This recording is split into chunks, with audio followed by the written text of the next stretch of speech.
Let's get one thing clear. This is not fiction. This double-barreled monstrosity is real enough to have made men disappear. We're diving deep into the weapons of the Wild West that were so deadly, they were banned, buried, or forgotten. Not because they didn't work, but because they worked too well. Imagine facing a man with a ring on his finger that could kill you in a handshake, or passing by a gentleman with a cane that hides a .45 caliber rifle inside. This wasn't the Wild West you've seen in movies. This was mechanical madness born from desperation and genius. And now, the most lethal creations of that era are finally coming to light. In this video, we'll take you through 13 weapons that were too wild for the history books. And by the end, you'll be asking yourself, how did these weapons even exist? And why did history try to erase them? Number 10, the Apache Knuckle Duster. 3 weapons of death in one. Let's start with something that sounds like it came from a nightmare.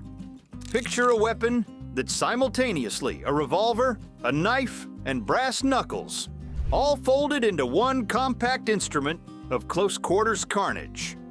This is the Apache Knuckle Duster, and despite its name, it had nothing to do with Native American tribes. This diabolical creation came from the criminal underworld of 1860s Paris.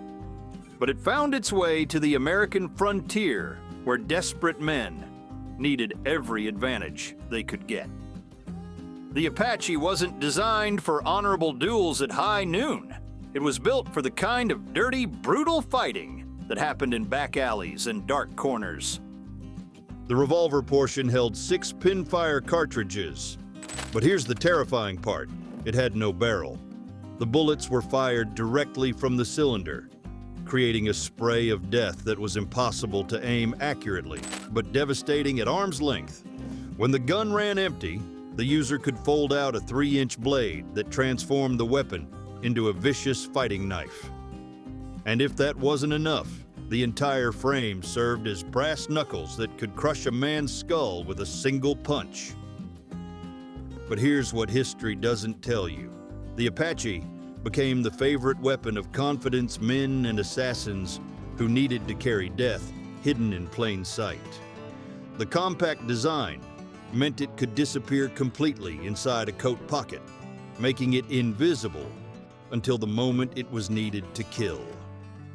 What made the Apache truly terrifying wasn't its versatility.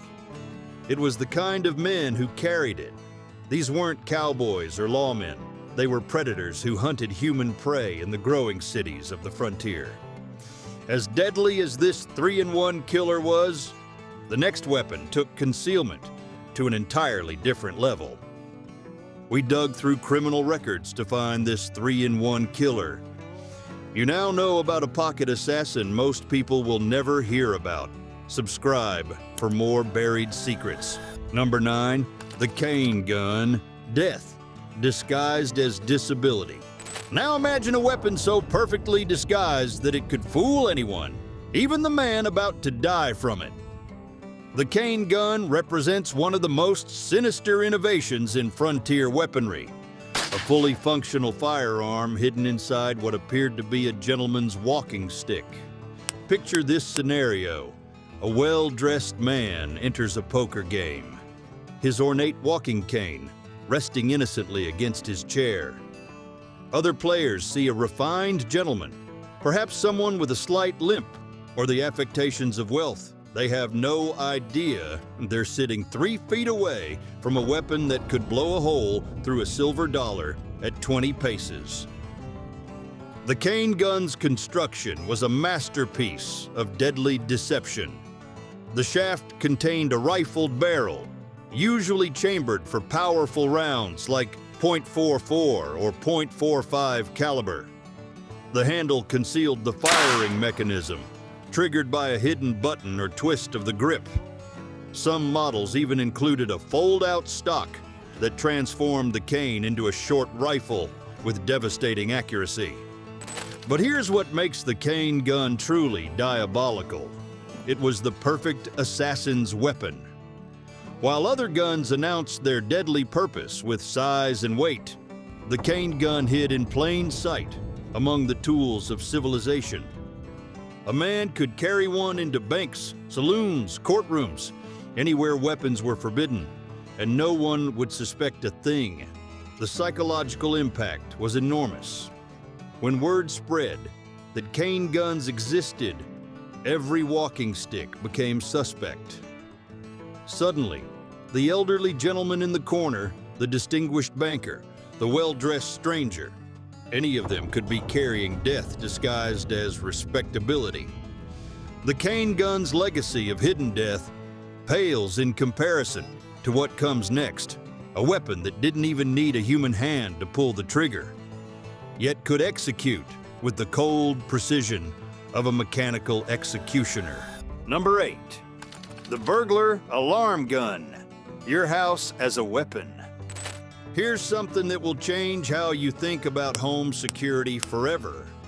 Imagine a weapon that didn't need a human hand to kill, a gun that could think for itself and execute intruders with mechanical precision. This was the burglar alarm gun, and it turned frontier homes into deadly traps. Picture a device that looks like an innocent clock or box mounted on your wall or door. Inside, a loaded revolver waits with supernatural patience, connected to tripwires strung across windows and entrances. When an intruder breaks that wire, the mechanism triggers instantly, sending a bullet into whoever was unlucky enough to set off this mechanical executioner. The most common model held a .32 caliber cartridge, not the most powerful round, but absolutely deadly at close range. The beauty of the system was its simplicity. No human error, no hesitation, no mercy. The moment someone tried to break in, they were shot by the house itself. But here's what history keeps quiet about these devices. They didn't just kill burglars. Family members, guests, even pets triggered these mechanical killers. The guns couldn't tell the difference between a criminal and a confused child wandering where they shouldn't be. The devices were so dangerous that many towns banned them outright. The psychological warfare aspect was brilliant. Word would spread that certain houses were protected by burglar alarm guns. And suddenly, those homes became untouchable. The mere possibility that a building could shoot you was enough to deter most criminals. Professional criminals developed elaborate techniques for dealing with these mechanical guardians. They would throw rocks through windows from a distance, send in animals first, or spend hours mapping the locations of tripwires before attempting entry. The burglar alarm gun didn't just protect homes, it transformed burglary into a deadly chess game. While mechanical death was terrifying in its cold precision, the weapon we're about to explore takes us into an even more chilling realm, where death could be delivered through something as innocent as a friendly gesture. Number 7. The ring gun. Death at your fingertips. Now, we enter the realm of weapons so small and deadly that they seem like something from a spy novel. The ring gun was exactly what it sounds like, a functional firearm built into a piece of jewelry that could deliver death with nothing more than a handshake. Picture a ring that looks perfectly normal on someone's finger, perhaps a bit bulky, but nothing that would raise suspicion. Hidden inside that innocent band of metal is a single-shot pistol, usually chambered for a .22 caliber cartridge. The trigger is activated by pulling back a small lever with the thumb, and the barrel points forward along the finger. The ring gun was the ultimate assassin's weapon. A man could walk up to his target, extend his hand in greeting, and deliver a fatal shot before anyone realized what had happened. The small caliber might not seem dangerous, but at point-blank range, literally touching the victim, even a .22 could penetrate the skull and cause instant death. Here's what makes the ring gun truly terrifying. It was completely undetectable. In an era before metal detectors, a man could carry this weapon into any location, pass any inspection, and get close to any target. Politicians, judges, wealthy businessmen, anyone could be vulnerable to this hidden threat. The loading process was complex and time-consuming, but that hardly mattered. This wasn't a weapon for sustained combat. It was designed for a single, perfectly planned execution. The user got one shot, and if they were skilled enough to get close enough to use it, one shot was all they needed. Professional gamblers sometimes carried ring guns as insurance against accusations of cheating. If a poker game turned violent, they could eliminate the most dangerous opponent before anyone realized the threat existed. The ring gun turned every handshake into a potential death sentence. But even the most perfectly concealed weapon seems obvious compared to our next entry, a tool that didn't just hide its deadly nature. It transformed into something completely innocent while remaining ready to kill at a moment's notice. Number 6. The knife-pistol combination. When blades meet bullets. Imagine a weapon that perfectly embodies frontier violence. A gun and knife fused into one instrument of close-quarters death. The knife-pistol combination was the logical evolution of killing tools for men who fought where every advantage mattered. Picture a large fighting knife with a barrel running alongside the blade and a trigger mechanism built into the handle. This was a practical response to the reality that frontier fights often started with guns and ended with edged weapons. The most common configuration featured a single-shot percussion pistol integrated with a Bowie knife-style blade. The gun portion was usually .36 or .41 caliber, while the knife blade extended 8 to 10 inches of razor-sharp death. Facing a man with a knife pistol meant confronting someone prepared for every stage of violence. He could shoot you from across the room, then charge in with a blade if his bullet missed. The weapon announced that its carrier was ready to fight until one of them was dead. Speaking of uncomfortable truths, what's coming next will shatter everything you thought you knew about controlled firepower. Prepare yourself for a weapon that turned individual shooters into one-man armies. We dug through military archives and blacksmith records that nobody else bothers to examine. You now know about the ultimate close combat hybrid that defined brutal frontier fighting. Subscribe, and we'll keep exposing the weapons that shaped America's deadliest era. Number 5. The pepperbox pistol. The first machine gun.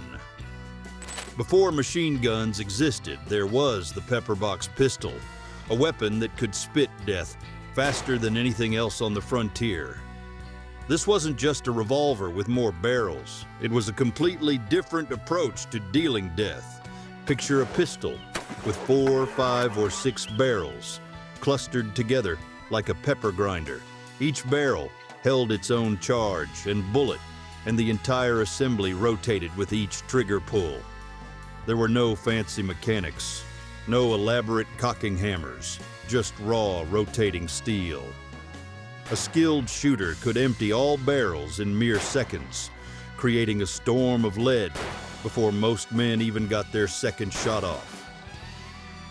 The pepperbox became the great equalizer in frontier conflicts.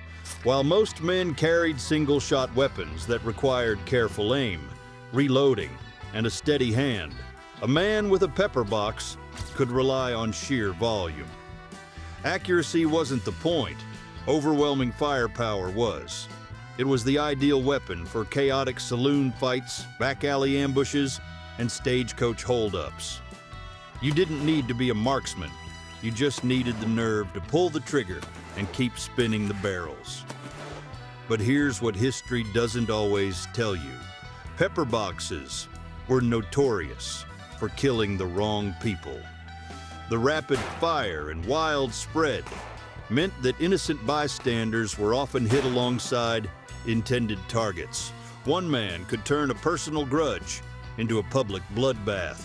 Saloon arguments that might have ended with a punch or a broken bottle became outright massacres when someone opened up with a pepperbox in a crowded room. The weapon didn't just win fights, it rewrote what collateral damage meant on the frontier. And the danger didn't stop there. Misfires were common. The exposed nipples on percussion cap models meant that a heavy knock could set off multiple barrels at once, sometimes in your own hand.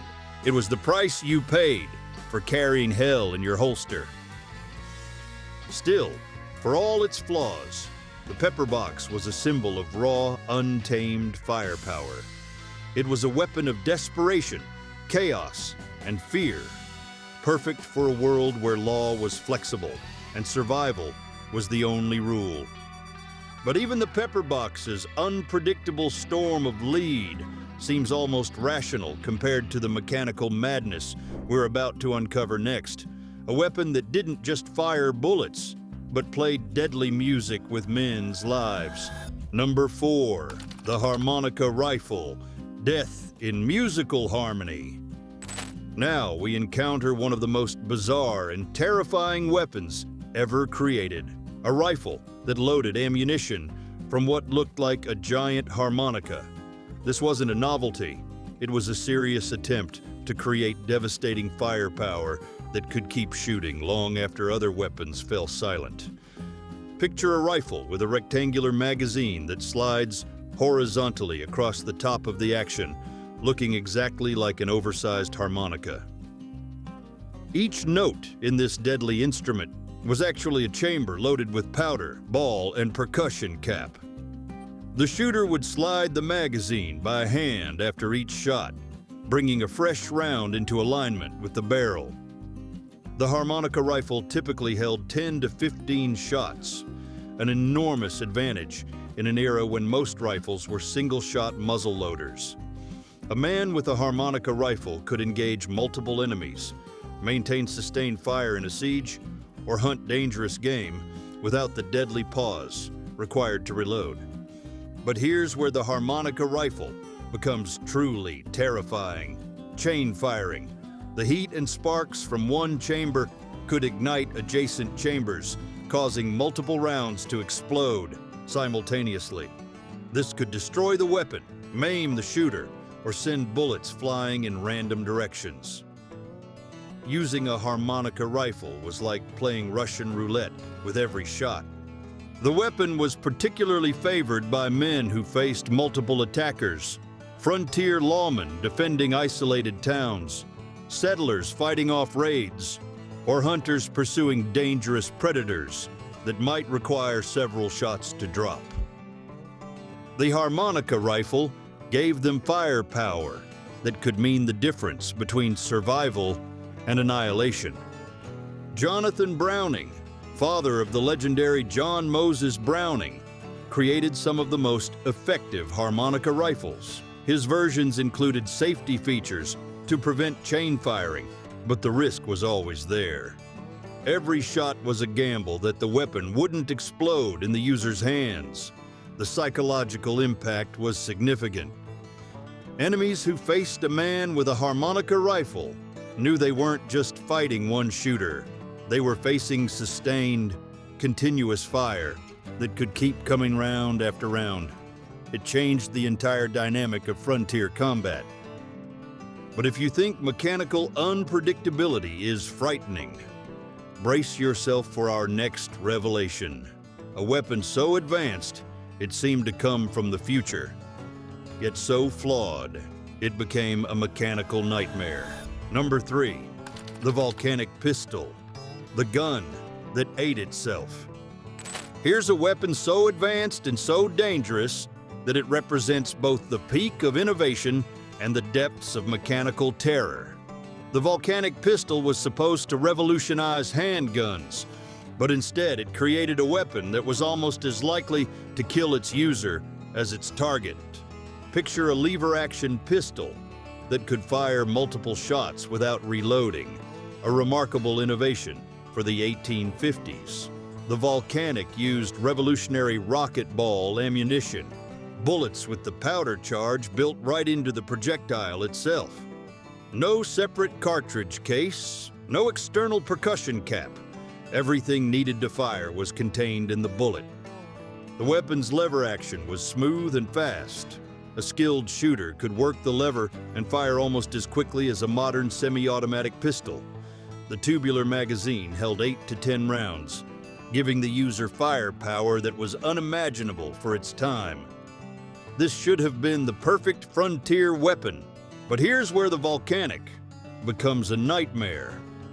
The rocket ball ammunition was catastrophically underpowered and unpredictable. The bullets barely had enough energy to penetrate heavy clothing, let alone stop a determined attacker. Worse, the ammunition was prone to cooking off, exploding spontaneously from heat, shock, or even humid weather. The real terror came from the weapon's tendency toward catastrophic failure. The combination of weak ammunition and mechanical stress meant that volcanic pistols could explode without warning, sending shrapnel into the shooter's hand and face. The weapon that promised to revolutionize gunfighting instead maimed the men who trusted it. What made this weapon particularly insidious was how it failed its users at the worst possible moments. Imagine drawing your Volcanic in a life or death situation, pulling the trigger, and watching your supposedly deadly shot bounce harmlessly off your enemy's leather vest. Then imagine that same weapon exploding in your hand as you desperately worked the lever for a second shot. This wasn't just mechanical failure, it was betrayal by the very tool meant to save your life. Professional gunfighters who survived encounters with volcanic pistols reported that the weapons created a unique form of psychological trauma. The constant uncertainty of whether each shot would fire, fizzle, or explode created a mental state of perpetual terror. Men who had faced down armed gangs without flinching found themselves paralyzed by fear of their own weapon. Despite these deadly flaws, the Volcanic represented crucial innovations that would later appear in Winchester rifles and other successful weapons. Smith & Wesson learned valuable lessons from its failures, going on to create some of the most reliable firearms in history. The lever-action mechanism, when properly engineered, would become one of the most successful rifle designs ever created.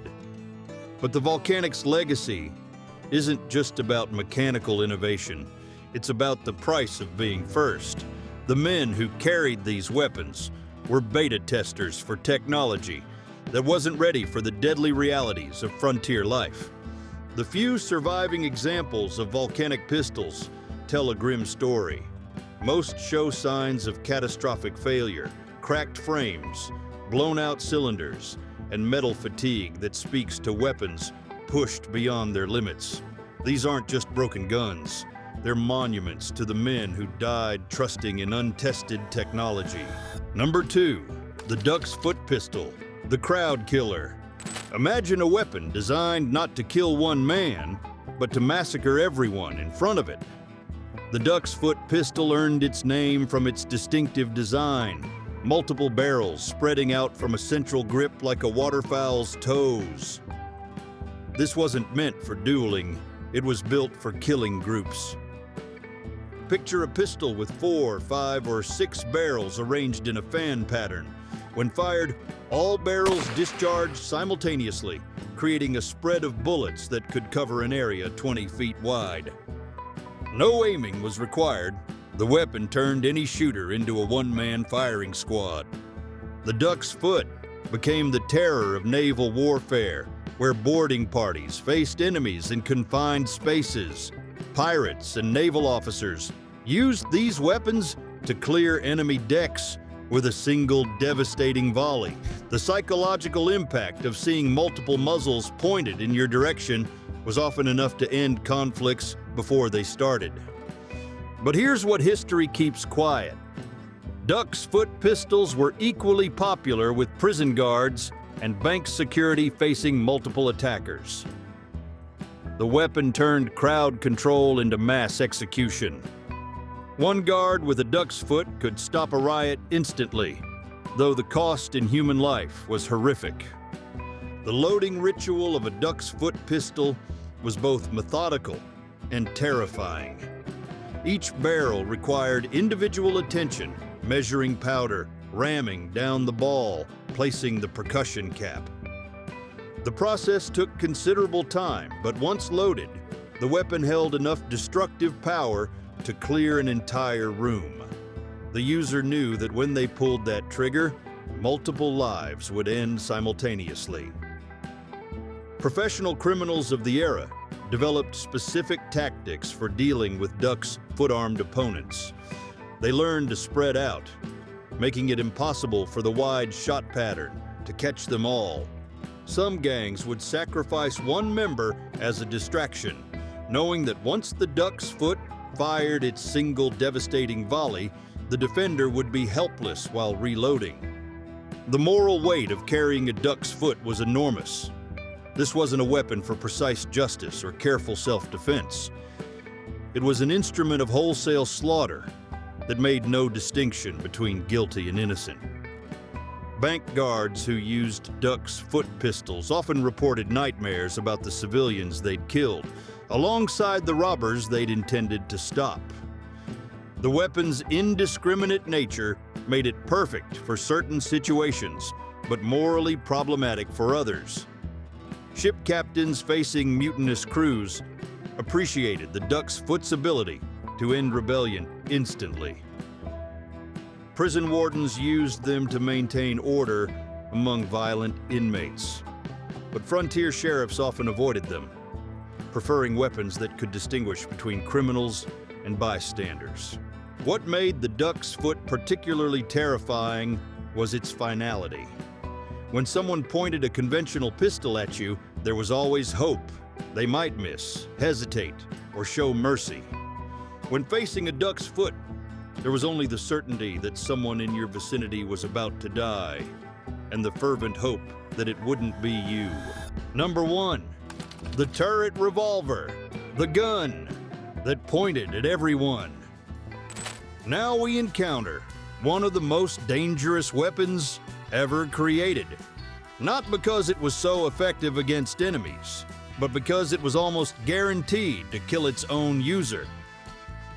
The turret revolver represents what happens when innovation meets insanity. Picture a revolver where the cylinder rotates on a vertical axis instead of horizontal, meaning that at any given moment, 2 loaded chambers are pointing directly at the shooter's face. This wasn't a design flaw. It was an intentional feature that made the weapon faster to reload. The fact that it could blow the user's head off was considered an acceptable risk. The Cochrane turret revolver was the most famous of these mechanical death traps.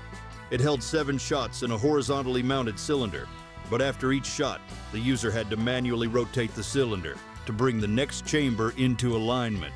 This meant handling a loaded weapon that was constantly pointing guns at your own face. But here's what makes the turret revolver truly terrifying. Some men actually carried them. The promise of 7 shots in a compact package was so appealing that professional gunfighters were willing to risk instant death with every draw. These were men so confident in their weapon handling that they literally trusted their lives to mechanical precision. The daily routine of carrying a turret revolver was an exercise in controlled madness. Every movement had to be calculated, every gesture precise. The simple act of adjusting the weapon in its holster could trigger an accidental discharge that would instantly end the user's life. Men who carried turret revolvers developed almost supernatural awareness of their weapon's position and condition. Loading the turret revolver was an exercise in controlled terror. The cylinder had to be removed completely, loaded with 7 charges, and then carefully reinstalled, while 2 chambers pointed at the user's body. One slip, one accidental discharge, and the weapon would execute its own owner. The process required steady hands, perfect concentration, and nerves of absolute steel. Professional gunsmiths refused to work on turret revolvers because the design was inherently deadly. The weapons were so dangerous that even experienced gun handlers considered them mechanical suicide devices. Yet some men still carried them, attracted by the combination of firepower and the ultimate test of nerves. The psychological warfare aspect was significant. Facing a man with a turret revolver meant confronting someone who was either completely insane or so skilled that he could handle a weapon that might kill him at any moment. Either way, it marked him as exceptionally dangerous. The mere sight of a turret revolver on someone's hip was often enough to end conflicts before they started. What's most chilling about turret revolvers is that they represent the logical extreme of frontier machismo. In a world where men measured themselves by their willingness to risk death, the turret revolver became the ultimate test. Carrying one was a statement that you trusted your skill more than you feared death, and that you were willing to prove it every single day. The few documented cases of turret revolver accidents make for grim reading. Newspapers of the era reported incidents of men killed by their own weapons during routine handling, cleaning, or simple movement. These weren't dramatic gunfight deaths. They were sudden, pointless executions carried out by mechanical precision against human error. These forgotten weapons reveal the Wild West's true face, brilliant minds creating deadly innovations that history tried to bury. Thanks for joining this journey into America's most dangerous secrets. Which weapon shocked you most? Share your thoughts below and subscribe for more hidden truths.